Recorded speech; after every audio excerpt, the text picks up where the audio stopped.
Hi, everyone. Welcome back to the Equip with Strength podcast. I am super excited today to have my good friend, Molly Galbraith here. And I hope I didn't, I'm like, have like in my head how to say your name, and then I say it and it doesn't sound right. Did I say it right? You said Galbraith. That is correct. And so every podcast that I've done lately, everyone's like, how do I say your last name? So here's the thing. I'm from Kentucky. So I think we probably say it wrong. It's probably supposed to be Galbraith, but we're from Kentucky. So we say Galbraith, like as if Ah, the second A doesn't exist, as if it's Brith. So Galbraith, Molly Galbraith, Galbraith. Galbraith. Galbraith. It sounded like you said it right. So Ah, there you go. Well, I'm so happy that you're here, and it's kind of funny because you have actually your as of recording this, your book is about to come out. It's next month in March, so that's at this time of recording. But I'm actually really excited because we get to talk about that, and also many other things that I know that we have such an overlap in the things that we talk about. So, for anyone who doesn't know you, like I don't know how anyone in my community won't know you, but just in case, um, you're tell us I know like a little background. I know it's kind of it's hard to kind of sum everything up because you've been doing this for so long, but tell us a little bit just where you came from, and how you got to where you are now. yeah, absolutely. Well, thank you so much for having me. It is such a pleasure and honor to be on your podcast. I appreciate it. And I appreciate just your friendship and your support of me in the book. So thank you. So, to folks who aren't familiar with me, I've been in health and fitness for 17 years. I got started in 2004 kind of on my own personal journey. And as that often happens with most people, when you have kind of your own kind of personal transformation, people start asking you for help. So I started coaching people online and in person as early as 2004. Between 2004 and now, I've done a lot of things. I've coached people online and in person. I've had a brick and mortar gym in Lexington, Kentucky for 4 years. I have competed in figure competitions. I've done powerlifting. I have co-founded Girls Gone Strong with you, obviously, 10 years ago. And really my big focus since 2014 has been on Girls Gone Strong. So it started as a simple, Facebook page and, website. And over the last 10 years has really evolved into the world's largest platform providing evidence-based, interdisciplinary, women-specific health, fitness, nutrition, and pregnancy information for women and the professionals who work with them. So I know that's a lot of words I just threw at you all. I'll say, so basically what that means is we work with experts from all different disciplines. So PhDs, pelvic health physios, strength coaches, registered dietitians, medical doctors to provide research backed information for women and professionals who work with women. So we certify coaches and trainers in working with pre and postnatal women, working with women across their lifespan. So that's really been my big focus for the last 7 years, is doing that, is creating education through everything from our certifications to our coaching programs to our free courses to our articles to our social media content. And yeah, it's been a wild ride, but that's really been my focus, my really strong focus. So I sold my part of my gym in 2014 and have been full-time Girls Gone Strong since then. Wow. I just sort of remember, obviously when we were all starting it, it was literally just a page, and that.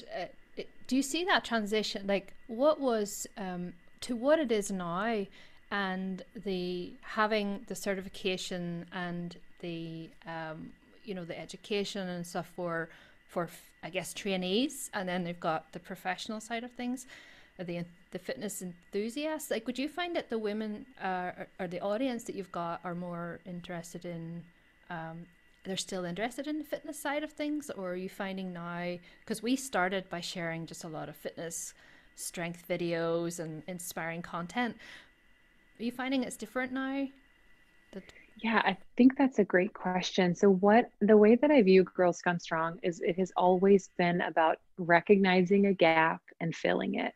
So mm-hmm. when we got together in 2011, so much of the health and fitness information geared towards women was all about fat loss. It was all about shrinking. It was all about being smaller. It was all about fixing your body.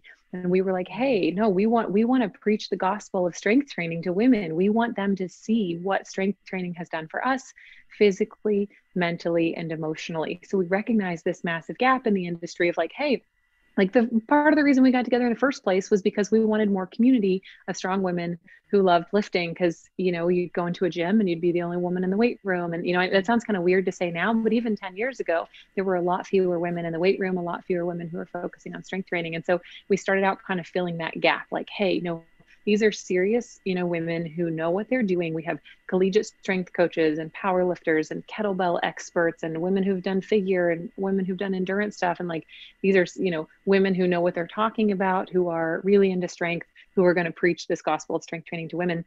And over the years, I think it has really evolved. So, you know, it was started out like strength training, cardio, nutrition, inspiration kind of stuff. And then over the years, I know for me, as I went through my personal transformation with body image struggles and mental health, then we kind of expanded what Girls Gone Strong was talking about. So it was more about body image, more about mental health, more about pre and postnatal health. And then it was like, oh, okay, well, body autonomy and women having agency and control over their own lives and realizing how powerful they are and using their voices. And then even since then, it's expanded to be like, oh, okay, so healthcare is actually like health and fitness is, there are actually social justice issues, right? So there's a lot of, you know, in the health and fitness industry, at least, there's a big problem with access and representation and stuff. So for me, GGS has been about recognizing and filling a gap in the industry. And ultimately, like our mission statement at Girls Gone Strong is we create evidence-based, interdisciplinary, women-specific health, fitness, and nutrition and pregnancy education for women and the professionals who work with them, because we believe when women feel strong, confident, and empowered in their lives and bodies, we can change the world. So fitness is the vessel through which we carry out our ultimate mission of helping women feel strong, confident, and empowered in their lives and bodies. I love it. It just resonates so much with me, because especially one of the things you said about that a lot of the women and us, you know, when we started out, we became in because of this, and everyone listening to this is probably sick of me saying this now, but that you come into it believing that you're broken and that fitness is going to fix you or fix something about you. Either you're too big, you're too weak, you're not the right shape, or you're dysfunctional. There's something that you need to go and fix. And the education and the information and education side of things is so important. And I love that it's the sort of meta of the, you know, the expansiveness that you see a gap and you expand into that is so like meta of what Girls Gone Strong is about, which is being inclusive and also being welcoming and trying to move things forward, and also, you know, talk about the realities of being a woman in the world, and also trying to get through all of the health and fitness and how it's not, you can't separate the things out. There's always this interconnection. So one of the things in your book, you did mention that you talk about the scarcity mindset, and I don't want to like spoiler anything, so you just but it fascinates me because when you first started out, how did you first become aware of that being a problem? Or maybe you talk about a little bit what that is first, and then just explain where that went. Yeah, and I'm totally fine with spoilers, Marianne, just so you know, because honestly, I believe so much in the book that I feel like the more people know about it, the more they'll want to read it, because I do think the information in it is so powerful. So you're welcome to say whatever you want about it, share whatever you want about it. I appreciate you wanting to be mindful. But yeah, so I'll talk a little bit about kind of the scarcity mindset, what I'm seeing, and kind of how it's all connected to what women are struggling with in their lives. So within the Girls Gone Strong community across all of our platforms, there's like over 1 million women, right? So we have been able to glean so much insight into the things that women are struggling with in their lives. And so as we help women with their health and fitness, we were able to get to the root of realizing like, oh, a lot of them are coming to health and fitness because they feel like they're not good enough, they're not thin enough, they're not lean enough, they're not pretty enough, they're not smart enough, strong enough. They're struggling with comparing themselves to other women, feeling jealous, not being able to develop deep, friendships with other women. So they were struggling with all of this. I'm not enough. Something in me is broken and needs to be fixed, right? So that was one kind of big theme that we noticed. And then another theme that we noticed is that women are wanting to create change in the world. They're wanting their life and their work to matter. They're wanting more meaning and purpose in their everyday. They're wanting to create change in the world. They're seeing, especially socio-politically, there's so much stuff happening and they want to do something about it. But there are a couple of things getting in their way. So number one, they don't know how to help. They are like, they see something happening on TV and it's just heartbreaking and awful. And they're like, what can I do? How can I be part of this change? This stuff is happening. I need to do something about it, but I don't know what to do. Number two, they don't think their impact will matter because they're just one person. So they're like, well, what can I do? Like my $25 donation or me having this conversation with my family member isn't really going to do anything. How can I be part of the change?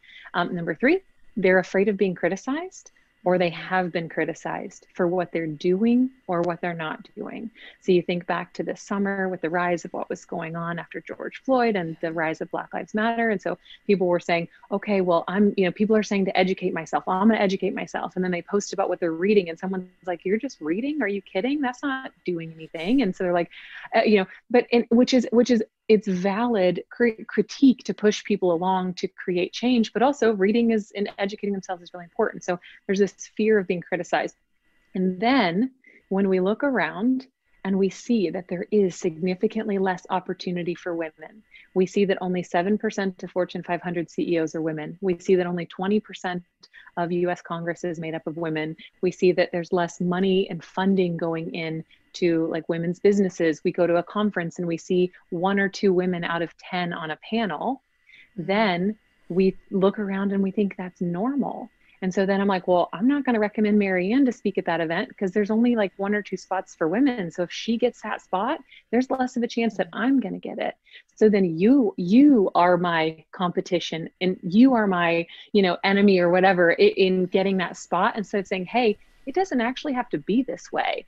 We don't have to compete with each other for scraps. We can demand more for ourselves and each other. But when we think it's normal, then that scarcity mindset fuels us not wanting to work together to create the change that we want to make in the first place. So when we are so mired in comparison, jealousy, not enoughness, when you feel like a threat to me, then I'm less likely to work with you to create the kind of change that we actually want to and need to create in the world. That blew my mind, by the way. When I read that, I had never thought of it in that way. I had never even seen that as part of the reason. And when I heard it, like when I read it in your book and then the other day on the live you did, I was like, oh, that makes so much sense. And I can picture specific examples from my life where I was wary or anxious about, well, if she, oh, now I can't be involved in that because she's already got that, or they already have somebody filling that sort of look or that position or whatever it was. Well, that's me out then, type of thing. And I remember those moments, and that it's part of the problem, right? It's just like, it definitely is that feedback into scarcity. So yeah, how did that lead on then to I guess what dot did that connect to for you? That is a great question. So to kind of put a bow on what I just said, so scarcity mindset can show up in a lot of ways for a lot of different women based on what their personal experiences are. So mine was kind of kicked off really early. I grew up in a home without a lot of money. Utilities were often shut off, didn't have money for cool clothes. So I kind of grew up with this kind of like, there's not going to be enough for me, because in some ways that was actually true. If my sister ate the food that I wanted, we didn't have the money to go get more that week or whatever. We had to wait till the next week. So it felt like, so grew up not enough, feeling scarce. For a lot of women, it shows up in body image struggles, or it shows up that they feel like they have to hustle so hard. They can't say no to having a client or turn down an opportunity that comes their way because they're afraid that they're not going to get another opportunity. They feel like other women are doing more than them, that they're not volunteering enough or whatever. So scarcity can show up in a lot of ways, but it basically boils down to, I'm not good enough. I'm not doing enough. I'm not enough. And someone else is better than me, has it more than me, is going to take this spot away from me. And so that's kind of how scarcity mindset shows up for a lot of women. And, when this book actually started off as a speech that I gave in Melbourne, Australia, in 2018, I was asked to give the keynote speech at this event. And so I was like, I'm going to talk on Strong Women Lift Each Other Up. It was the Women's Health and Fitness Summit. And I gave the talk. And Marianne, I got up and read from paper for like almost 90 minutes. It was 27 pages. And I stood in front of a room. There was no way for me to memorize it. So I stood up. And so my partner, Casey, was like, are you just going to get up there and read for 90 minutes? And I was like, he's like, can you do that? And I was like, we're about to find out. And I'm like walking up to the podium or whatever. But the reaction was so amazing. There's this standing ovation, and all these women came up to me afterwards because I was talking about these concepts of scarcity and opportunity and how they're tied together, and how feeling in scarcity prevents us from working together to create more opportunity. And I was like, and the universe was like, this isn't a speech, this is a book, just so you know. And I was like, I don't have time to write a book. but I hadn't been able to fully articulate how it all tied together. So about a year ago, I remember we had kind of had the first draft of the book mapped out, and I'm talking it over, and Casey's like, wait a second. So is this about like jealousy, comparison, body image struggles, like, whatever? He's like, or is this about creating more opportunity for women and girls and the lack of opportunity? And I'm like, it's both. And he's like, but how is it both? And I'm like, I knew in my body that it was true, but I didn't have an elegant kind of argument or way to tie it together yet. So I could see it happening. So I connected all the dots. I mean, it was just like months and months of just like vomiting stuff on paper and looking at it and figuring out how to tie it together. But once you see it, you can't unsee it. You have a sister, right? Two sisters.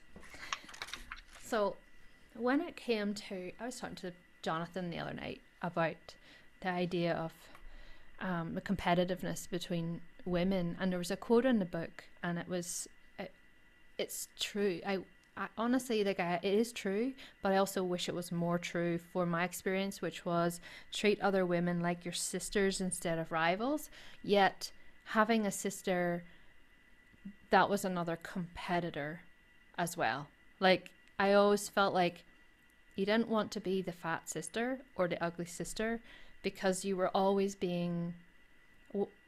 felt like there was people judging on which one was going to get the most or the most approval or something.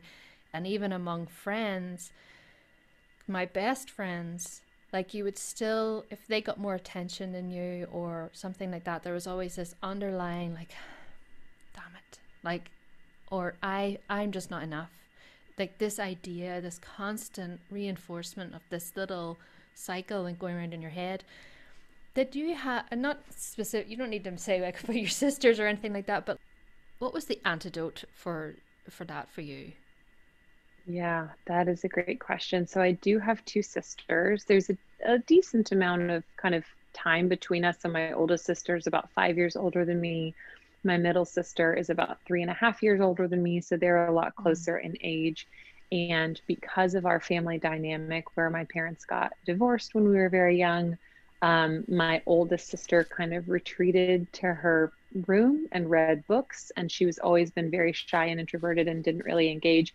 My middle sister kind of became my caretaker. So at 8 years old, she was packing my lunch. I was 5. She was would pack my lunch for school and would make sure I got dressed and would do my hair and stuff. So for us, I would say in that particular dynamic, there was a little bit less of competition, maybe a little bit at times, but she kind of took on a caretaker role. So when I succeeded, she was really proud of me because it meant she was a really good caretaker. You know what I mean? It meant like, it's kind of like a proud mom, like, oh yeah, my daughter's amazing. Look at all this stuff that she can do. So she almost kind of like showed me off a little bit, or like hyped me up, because I think it allowed her to feel really good about herself. But yes, I have been there and done that. I mean, that is so much of what chapter 4 was about. If Mm-hmm. you remember, where I talk about my struggles with Jen Comas, who is a Girls Gone Strong Yes. co-founder and now one of my closest friends. But Marianne, like it would hurt so badly when I would see her having so much success in the industry. So we met,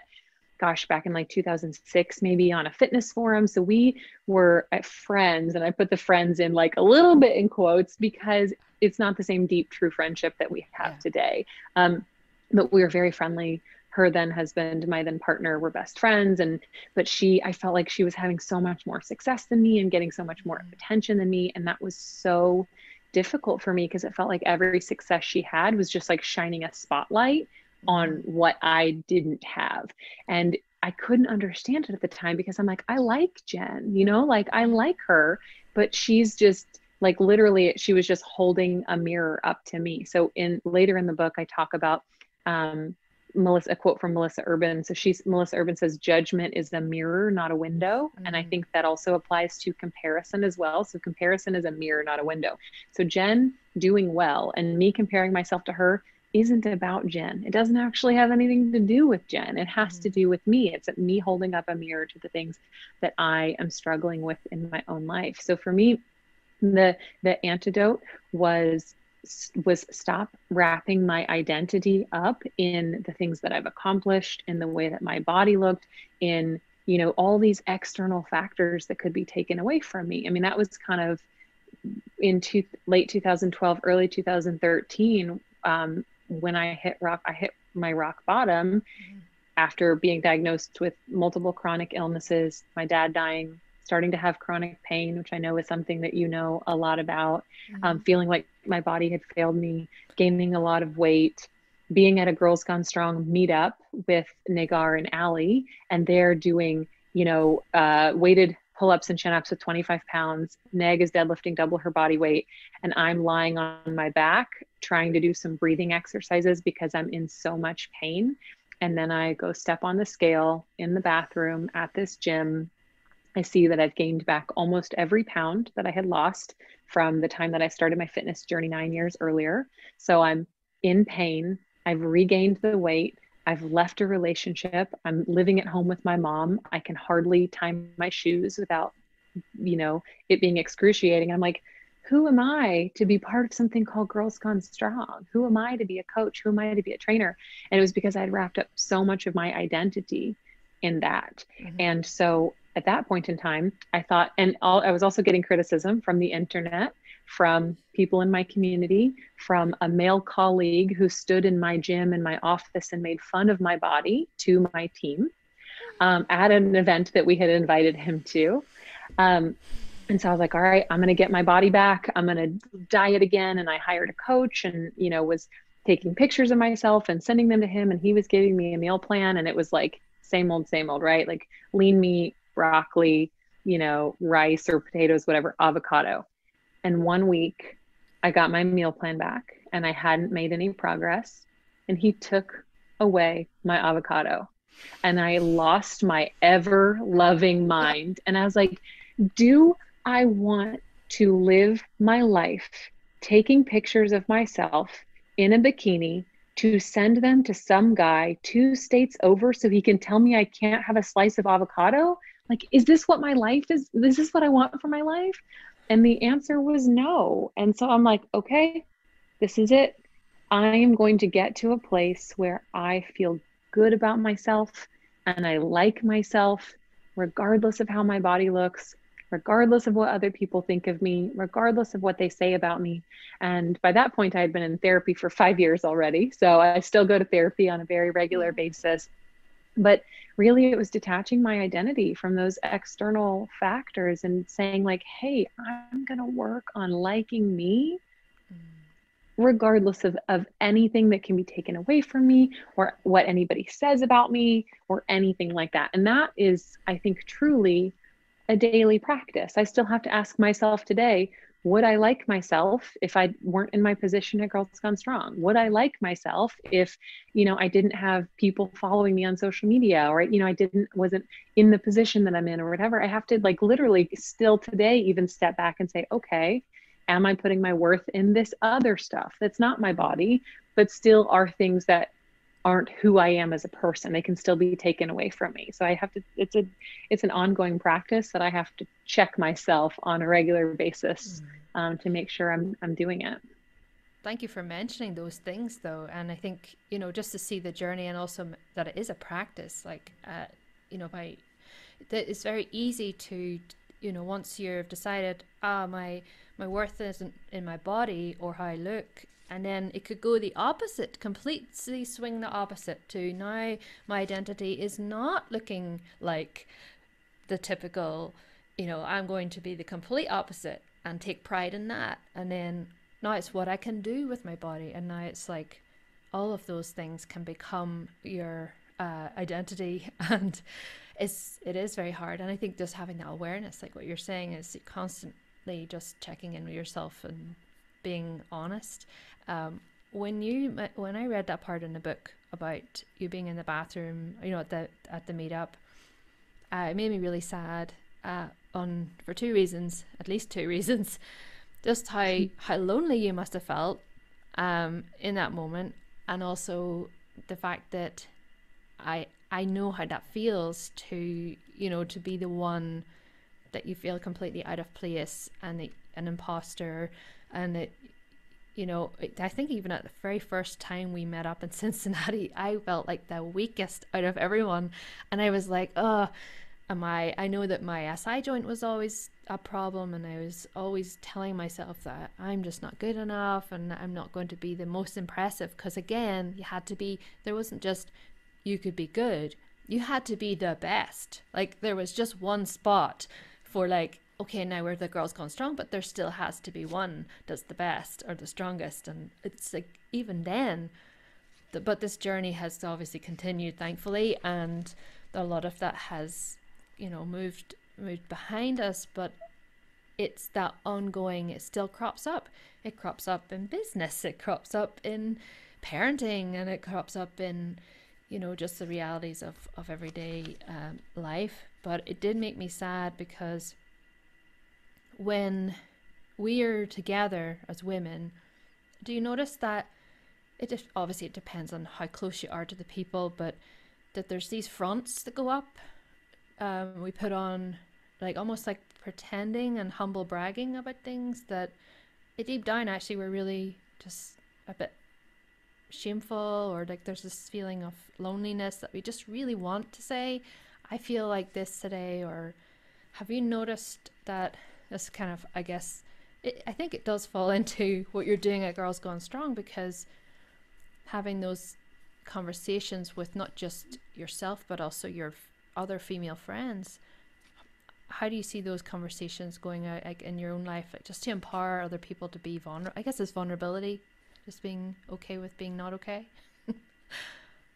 Yeah, I think we've seen a big shift in the last several years with people feeling more comfortable talking about issues that are vulnerable. Like, I remember, again, it sounds silly now, like, same way to be like 10 years ago, not very many women were strength training, and now it's all over the place. But like 8 or 9 years ago, when I was talking about my struggles with body image, like, and showing my cellulite and talking about my stretch marks and stuff, like, that was not really a thing yet, especially in the health and fitness space. We were supposed to have it all together. So I think that kind of the pendulum is definitely swinging back toward vulnerability. And I think of course, there's everything that happens like that is going to get a little co-opted at some point. I think there's like a hashtag vulnerability, kind of like whatever social media, like, way of doing it. But I have found that the more that I role model that stuff for people, whether it's online or in person, the more and the less judgmental I am, the more that I give other people around me the permission to do the same. So I actually started going to therapy in 2008. I was with an ex-boyfriend, and I struggled to be vulnerable in my relationship with him. And the joke is that therapy worked too well, because now I'm vulnerable on the internet, and in real life. So like, I went from like, I can't even be vulnerable with the person I'm closest to in the world, to like, now I'm vulnerable on the internet. But it's definitely been a practice. And again, it's just like, man, the more the more solid and steadfast I feel in who I am and how I'm showing up, the easier it is to just be like, this is me. Here I Mm, am. Here are the mistakes that I've made. Here are the ways that I fall short on a regular basis. Like here's where I'm not, not living in my integrity as much as I could be, or here, here's where like I maybe got upset when I shouldn't have, or, um, and so I found that the more that I role model that for people, the more that I attract people who want to be like that. mm, And the more that the people in my life also kind of feel like they can unmask themselves a little yeah. bit. And there's also parts to it where like people in my life, they don't hear me gossip, they don't hear me like judge other people. I don't share secrets with them that other people have shared with me. Like there's somebody in my life I love deeply, but they love to share. They're like, I'm not supposed to tell you this, but I'm going to tell you anyway. And I'm like, don't tell me. I don't want to know, Mm, And it's like, and it's not a big deal, right? It's not this like deep, dark secret, but they're like, I'm not supposed to tell you that. And I'm like, then don't tell me. And they're like, but I want to. I'm like, don't, I don't want to know. If it's not mine to know, don't tell me. And so I think the more that we can role model that authentic, vulnerable, trustworthy, like person who takes responsibility when they make mistakes and who holds themselves accountable and who is the kind of person or tries to be the kind of person that they want to be friends with, the more we kind of attract those people. And also the more that the people in our lives who are interested in growth will kind of come along and on that journey with us and kind of make some of the same changes, if that makes sense.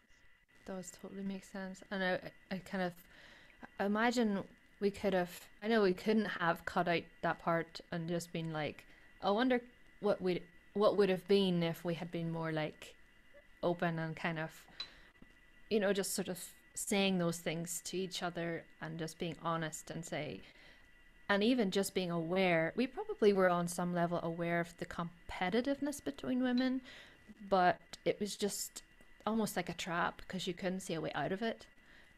So it's good that I think what's really good is your book lays out a path to get out of these kinds of thought patterns. Um, I guess if for my next question for you, Molly, is sort of a toss up between two questions here. I'll probably ask one and then the next one. But what was one defining moment for you along your journey, like you personally, that really just sort of set you off on the course that you're on now with a mission, a woman with a mission? Yeah. Yes, I would say it was the avocado moment for Oh sure. wow. Yeah, that I mean, Yeah. really, that was it because that was me saying, like, I'm gonna set all this other stuff aside.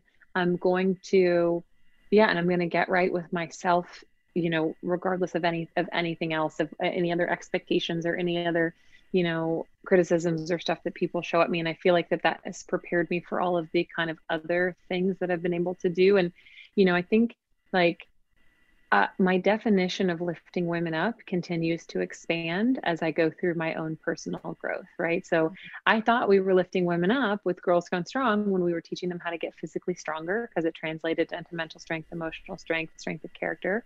And it's not that we weren't, it's just Mm, that was the thing that we were doing. And then when I had that kind of like body image, like, oh my gosh, I want to like myself regardless of what other people think, then my definition of lifting women up kind of expanded a little bit more. And then as I kind of started learning more about body autonomy and like women having the choice to make the decisions that they want for their own lives and having agency and consent and all these kinds of things, I'm like, well, we have to talk about that because we can't talk about women's health without helping women feel in yeah. control of their lives and their bodies and having the autonomy to make decisions for themselves and question, okay, I want to lose fat. Well, why do you want to lose fat? Mm, Like, what is it about? Is it something that you actually want for yourself? Is it going to, help you feel better? Or is it something that you think you're like a goal you're supposed to have? And then, like I said, kind of the like perspective, like realizing like, okay, well, health is actually a social justice issue because it's less accessible to people who are in more marginalized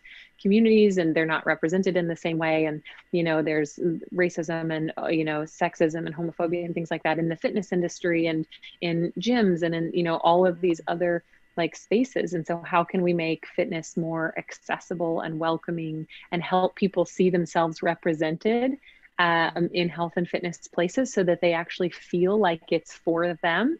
And so that kind of expanded it even further. So I'd say the avocado moment was for sure like the biggest kind of defining like turn. And then every couple of years, as I go through more kind of personal growth and expansion, and I'm just constantly questioning, like, am I really lifting women up? Okay, well, am I lifting all women up, or am I only reaching the women who look like me, right? Or who have my similar kind of background or experience. And so every couple of years, I definitely feel like that my definition of lifting women up and my work kind of expands as I learn more about the ways in which I'm, maybe not considering all women or not lifting women up in all of the ways that I could.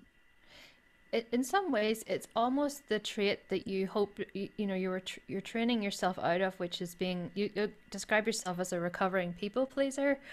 But the thing about a people pleaser is you're constantly questioning yourself, and you can use that for good or you can use that for a negative way. And in this sense, you're using that skill of being able to question your intent and your, am I actually doing this? Am I serving my community the best I can? Is that same voice but used differently? It's I used love that. And for that's, so much of the comparison stuff, like we are humans, right? Like we are social creatures. It is not reasonable to think that we're not going to walk into a room and maybe kind of size up where do we belong and who's here and kind of how does this hierarchy work or whatever. But it's like, what do we do with that comparison? So like we like if we're wanting to achieve a certain, athletic feat or whatever, like we need to know, like, what is it going to take to achieve that feat? What's kind of the norm for this? Like, how might I train? Okay, let me look at the people who are doing this really well.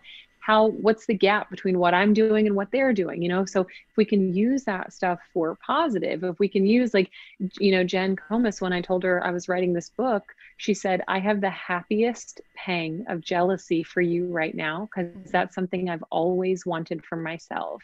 And I love that. It was just the most perfect like response, because she's like, I am so happy for you. You deserve this. I want every good thing for you.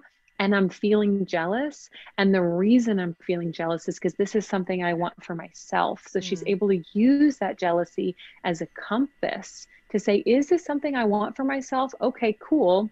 Now I can figure out, like, is this something that I would be willing to put the work in to do and things like that. And now she has someone in her inner circle who's one of her closest friends who's done the thing, so that when the time comes, if she decides it's something she wants for herself, I can show her the ropes and I can introduce her to people and I can tell her about my experience. And so I just think it's not reasonable to think that we're always going to have, only have positive emotions, and that we're going to, when I talk about overcoming comparison and jealousy, it's not about never comparing or never feeling jealous. It's about overcoming how those feelings limit us and hold us back and prevent us from working together and prevent us from, developing deep, meaningful friendships. It's like, how can we actually use those feelings and those experiences to push us forward? I love that. And, it's such, when I just would love to have been able to respond so many times, just like Jen did, with that, because she was acknowledging that the both things are true. It's not like uh, she wasn't holding back her happiness for you, but she was able to see her own positive, at least happy jealousy there for you. Yes, and in chapter 8, I actually there's so much in the book. I finished reading the audiobook yesterday and I'm like, oh, I said a lot of great stuff in this chapter. It's like So, there's so much in there, right? You kind of forget some of the things, but I was reminded specifically of this like 6 or 7 step process about how to feel joy, how to feel and express joy for someone else when you're not feeling joyful. And I think that that's such an important, powerful thing to do, because it's like, well, just feel happy for them, just feel excited. And it's like, well, how? Like, what do I do? And so I like literally walk people through, like, here are the step-by-step things that you can do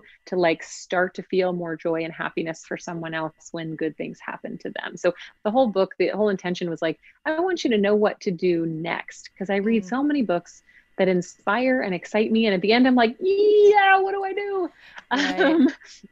just don't know, like, what's my next step? And so I just really wanted to be like tactical, actionable, like I'm presenting all of these problems or issues or struggles, and like, here's the actual next step to take. Yeah, that was very good. And there was a couple of parts in it where I actually think I'm at that chapter 8 now.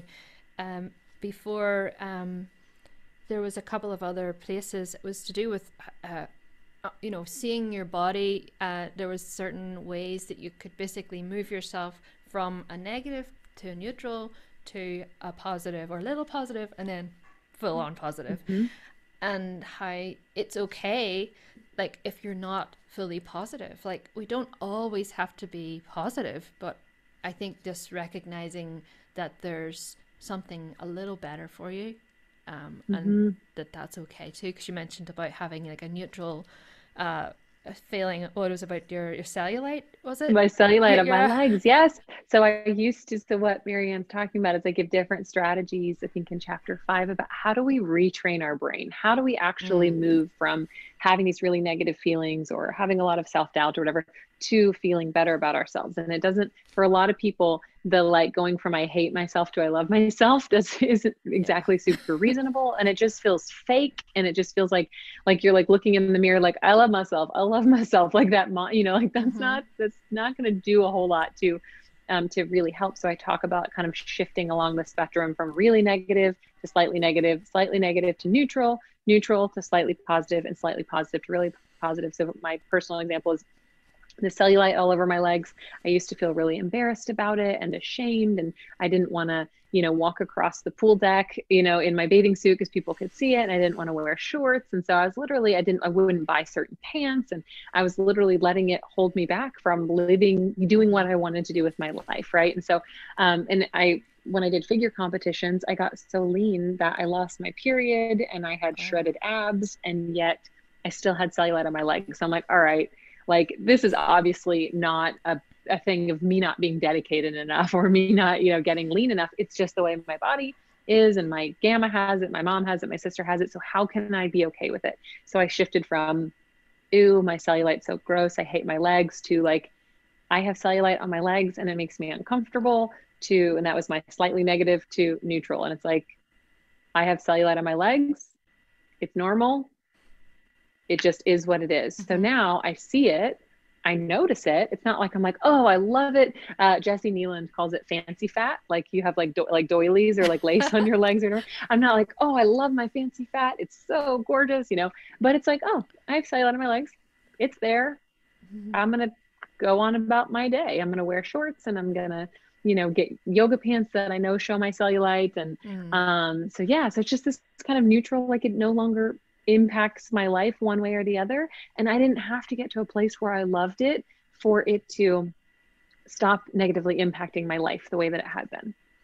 You know what's funny is that when we were in Baltimore, I remember I said to you, "How do you not have cellulite on?" Like, I remember, and you were like, "What?" And you were showing your cellulite because I couldn't see it, and I thought, oh, I don't like. I thought I had the worst cellulite in the whole world. Like, it's just the.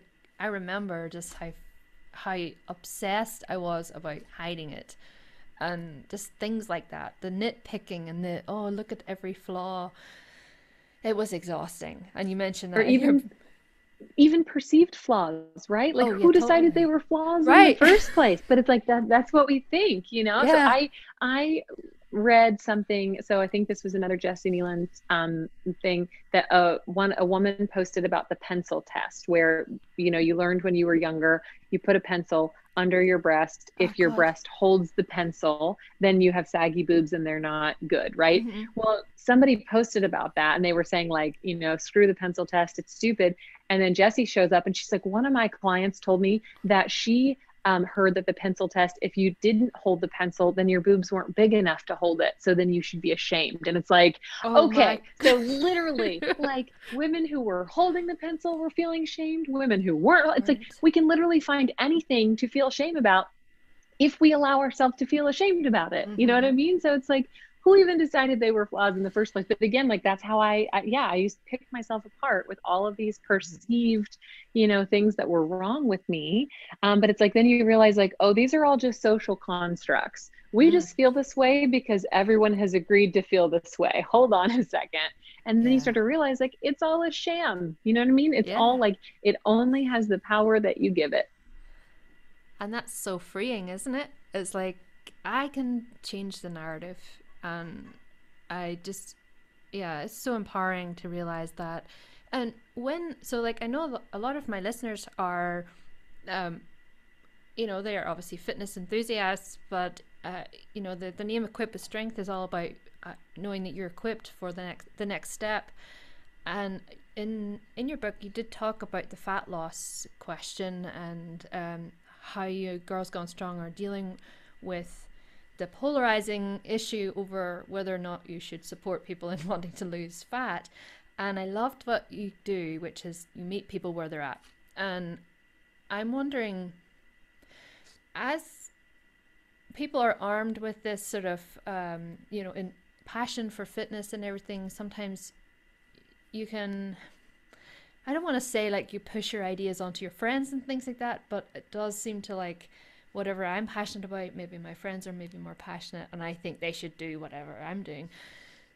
How's something that, resources and things that Girls Gone Strong offer to help women to expand the conversation, just so it's not only about fat loss, so that the decisions and then, that they're making are more informed and broader, sort of that idea of more information and evidence-based practice, and understanding how the anti-diet people have a point. Are they, and the health at every size, they have a point, and in the other arguments it's also true, because you have to give people the tools to do it, but where do you kind of deal with that sort of bridge to, I don't know, that was a very messy question. I always ask really like stream of consciousness comes out anyway. Yeah, I understand. So the question is like, when we kind of get enlightened to a certain perspective and we Mm. see other people, like our friends, are struggling with like, well, I'm still obsessed with wanting to lose body fat. And, but we know that like, hey, like there might be a better way to do it. Like, how do we help them? Or like, what kind of resources do we provide to them? Or is that kind of what you're asking? Yeah, Or I guess I'm just thinking like, how do you provide sort of information for people to be more balanced when they're talking about that particular, is I know that there's some people out in my community who would be, they're not quite trainers, but they help other people be fit, and so they give information. So I'm like, what kind of approach do you suggest that they would take? Yeah, I think that's a great question. It is always going to be so hard to see people who we want to be operating, doing things a little bit differently. Like, and it's like you want to help them kind of get to where you are or have a more balanced approach, but you can't point your finger at them and tell them that they're doing it wrong, right? So for me, I've again found that like role modeling is so, so, so important for just like the people in my life. Like, how do I want to show up? So for example, there's a woman in my life, I've been friends with her for a long time. A year or two ago, she's always struggled with her weight. She's had weight loss surgery. And just really every time we're together, she wants to talk about bodies and size and weight. And she told me a couple, maybe, I don't know, a couple years ago, she's like, you'd be so proud of me. I've lost, I've been working out and I've lost 20 pounds and, whatever. And so I looked at her and I was like, I am so happy that you are doing things for yourself that feel really good and that you're taking care of your health and feeling good in your body. And I hope you know that I'm proud of you for so many reasons that have nothing to do with the fact that you've lost weight. And Mm. so for me, like the validating where she was at and how she was feeling, and validating that she's taking care of her body, validating the action and the behavior versus like the outcome, right? Because next time I see her, if she has put that weight back on and I had just validated the Mm. fact that she had lost that weight, she would be so anxious probably to see me Oh because yeah. she thinks that I'm going to judge her for having put the weight back on, right? So I'm Mm. role modeling for her. I'm proud of the behaviors you're engaging in, and I am proud of you for so many other things that have literally nothing to do with your Yeah. body, right? And how you and what you're eating and how you're working out and stuff like that. So I find role modeling is a really important tool. And then, we've created at Girls Gone Strong, we've got a ton of different information. We've got like over 1,000 articles. We've got a ton of free courses. So we do like free 5-day courses for women and for health and fitness professionals to work with women. So we have one called How to Help Women Overcome Body Image Struggles, Unrealistic Expectations, and the Comparison Trap. And it gives coaches and trainers or people who are helping other people, right? Like you said, there are people who are helping their partner or their sister or maybe people in their community, but they aren't quite a full-blown coach yet. Gives them the tools and resources to know how to have these conversations. And so I think that like role modeling that behavior, not pointing your finger at anyone, being mindful of the language that you use. So if you hear someone say like they ate so bad, over the weekend or whatever, it's like, well, what was bad? And they're like, well, I had donuts and pizza. And it's like, well, that's not bad. That's part of like a kind of an overall balanced diet, right? Like that food's okay. So just role modeling that stuff for them, I found is really valuable and important. And like what we do at GGS, how we approach is, yes, we talk about fat loss, but it's like 5% or less of the information we provide. The rest of the time, we're talking about all bodies are good bodies. Like there's no wrong way to have a body. Like there's no such thing as good food and bad food. Body autonomy. You get to decide what you want for yourself. Here's how to get stronger. Like that's what we're focusing like 95% of our attention on. So women who come to us for fat loss over time eventually start to pick up on all that other stuff and maybe start to investigate why they wanted fat loss in the first place. And they kind of move themselves along the spectrum. So the way that we do it is trying to provide an environment that doesn't shame any particular body shape or size, doesn't talk about fat being bad, doesn't push fat loss on women or make them feel like they should want to lose fat, shows them all the possibilities for their lives and their bodies, is careful about language, and role models, what we think it looks like to have a healthy, balanced relationship with food, their body, and exercise. And the complete picture of it's not only about one thing. It's it's when I asked a friend of mine, I actually told her I was talking to you, and she's in your book club or group at the minute too. And I asked her like if you had any questions. She said, this is related to all of that, but because those resources will be helpful for this and answering this question. How would you kindly help a client or friend who consistently puts herself down and obsessively compares herself to celebrities? Yep, that is a great question. So that's exactly what that free course, because we have so many clients who come in, they're like, I want to look like her. Can you make me look like her or whatever? So I think that it's really important for coaches and trainers to kind of set the scene with their clients where they say, hey, this is kind of a zone of like no negative self-talk, right? Like if you're having an actual like struggle or whatever, you're more than welcome to like bring that to me and we'll work through that together. But like, we're not going to like shame our bodies. We're not going to shame other women's bodies. Like this is going to be a zone where we speak positively about ourselves. And if you're having like a real struggle or whatever, like that's totally okay. We can talk it through, but I want you to come to me and say, hey, I'm feeling frustrated with my lack of progress, or I'm feeling uncomfortable in my body, instead of my body's so gross, I'm so fat, I was so bad this weekend, right? Then again, as a trainer, like you need to role model that language. Like I've heard horror stories, and I'm sure this is not your friend. I've heard horror stories of women going to coaches, and like there was one coach whose gym was right next door to like a donut shop or something. And if he saw his clients in there, Marianne, he would punish them with exercise afterwards if he saw them in there getting a donut. So he would literally show like, this is, not only is this bad, not only is this punish worthy, but like you have to earn that donut, or you have to burn off that donut with this particular exercise. So just even the language that we use with our clients and the way that we talk to them about the food that they're eating, I think being non-judgmental about like the goals they have for themselves is really important.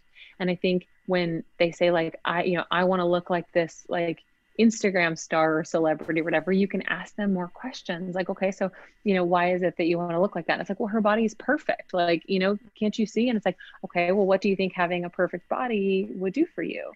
And it's like, well, if I did that, then I would, it would be so easy to find clothes and I would just feel, so attractive. Or, well, I just got a divorce and dating would be a lot easier. And it's like, okay, why do you think dating would be easier if if your body looked like that? And it's like, well, because the guys would want to date me. It's like, okay, well, why is that important to you? It's like, oh, you're wanting love, connection, and belonging. Okay. Like, kind of Mm-hmm. peel back those layers a little bit, but be really gentle with it, get to the root of what they're really trying to tell you. And it's like, okay, so this person that you're seeing on Instagram or this celebrity, so that's really their job to look like that. And so I want you to, let's be realistic about what that might take. Like they're probably, eating very few calories, and they probably have, a nanny who's watching their kids. And, this photo, this is probably one of 1,000 photos they took that day, at the right angle and stuff. So just like showing them kind of the behind the scenes of what that really, looks like. So I think there's a lot of ways that we can do it, but I think being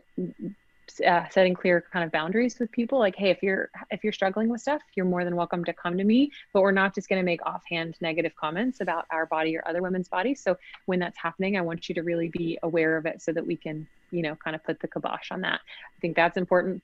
I think role modeling how you talk about food and your body and stuff in front of your client is really important. How you talk about other women's bodies, or don't talk about other women's bodies or other clients' bodies in front of them, is really important. I think using that kind of why, why, can be what one woman actually in the book launch team pointed out, that asking why can sound judgmental. So you got to be like kind of careful with that, right? So it's like, okay, well, what do you think this will do for you? Instead of why do you think that's good? Say, Yeah. what do you think it will do for you if this is the thing? Okay. So why is that important to you? So why about the motivation, not about the behavior. And then kind of helping them see a little bit of the behind the scenes of like, hey, like this person that you're comparing yourself to, like, let's talk about realistically what that might look like to do that. Like, is that something that you want to devote that amount of time and resources to, because the answer is probably no.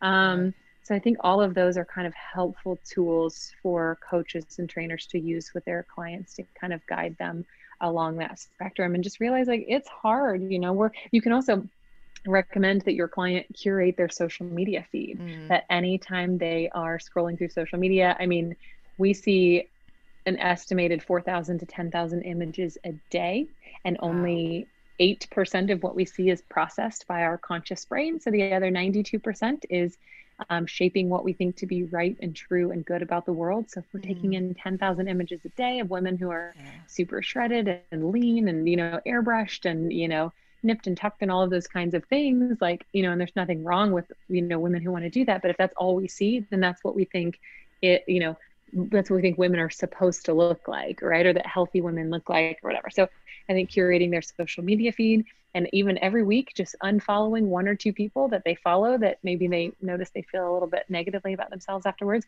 and following more women of different ages, shapes, sizes, races, ability levels. And for goodness sakes, follow women for their accomplishments, not just their bodies. Right. Like, follow women who are doing cool stuff in the world, who are writing books and starting companies and, creating inventions and like running for office and leading movements. Like, follow women for those reasons. Don't just follow women because they have a six pack and, look a certain way in a pair of tiny shorts.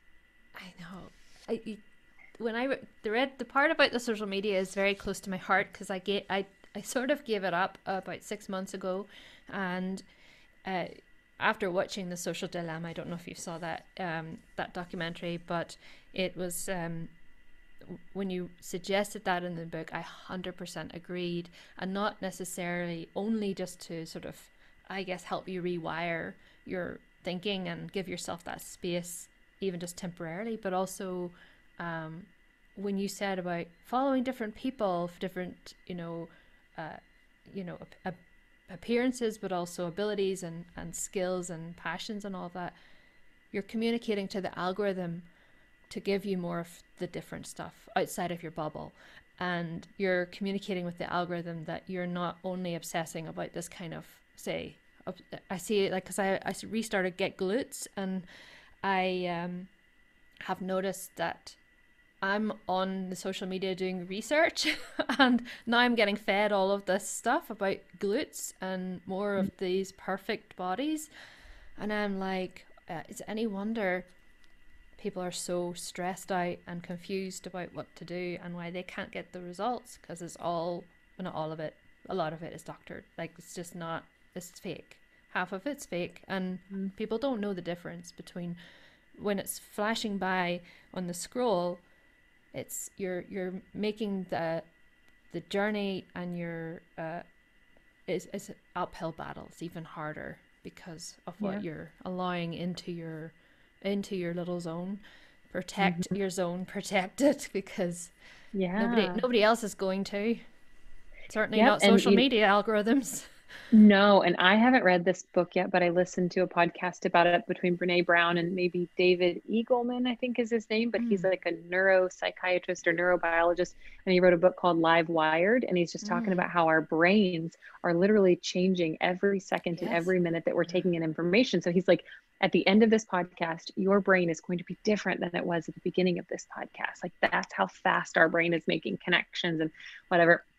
And so it's like literally, like, you can think it's harmless to be scrolling through social media and see all of those all the time, but like literally you scroll for social media for 30 minutes and you see 100 of those images. Your brain is different at the end of doing that than it was at the beginning of doing that. So I think it is just such a powerful, it's a tool that we can do right now in our lives. Every single person listening can do that to help start to cultivate a healthier relationship and understand that body diversity is not a bad thing. It's a normal thing. It's a natural thing. And it allows us to just start to feel a little bit more comfortable with ourselves when we see that. Definitely.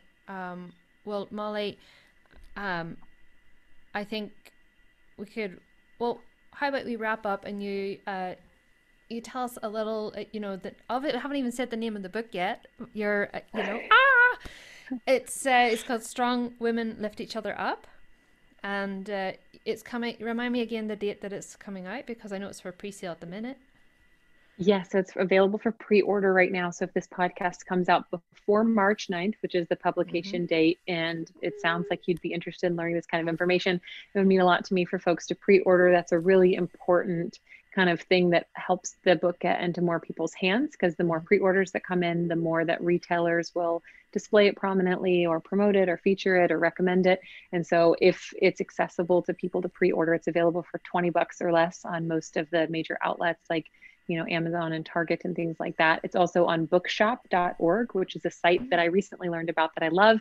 It allows you to buy online, but donate 30% of the proceeds to your local independent bookseller to support local bookstores. So it's not as deeply discounted on Bookshop, but so if you have the financial means to spend a couple more extra dollars, I think getting it through there is really cool. If you need the discount, totally understand.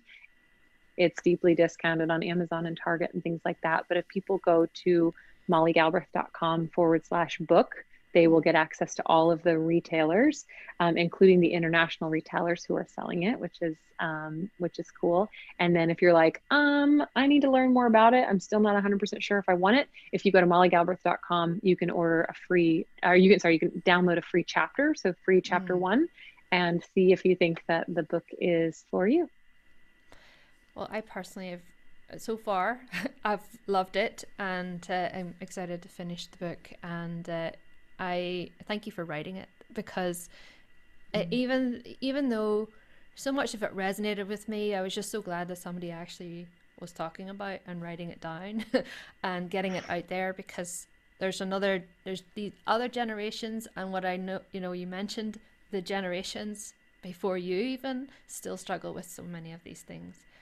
And wouldn't it be lovely to have our brains freed up for so many other great and amazing things? Yeah. All the amazing things we're put here to do. We can stop worrying about the size of our thighs and the size of another woman's thighs and actually do the cool stuff that we were put here to do. So thank you, Marianne. Yes, like you said, the book's called Strong Women Lift Each Other Up. It means so much to me that you have been so kind and supportive. And I think it's just, you are obviously embodying the Strong Women Lift Each Other Up ethos. And, the fact that we co-founded Girls Gone Strong together, And like, you are like 10 years later, still so supportive of me and the organization, the mission. I just think is the most beautiful embodiment of what it looks like to be a strong woman who lifts other women up. So thank you for your important work. I know I hear people in our different Facebook groups and stuff all the time say such positive things about you and how much Oh. they love you and how much they get out of working with you and stuff and listening to your podcast. So thank you for the important work that you do. And it's been wonderful to catch up with you.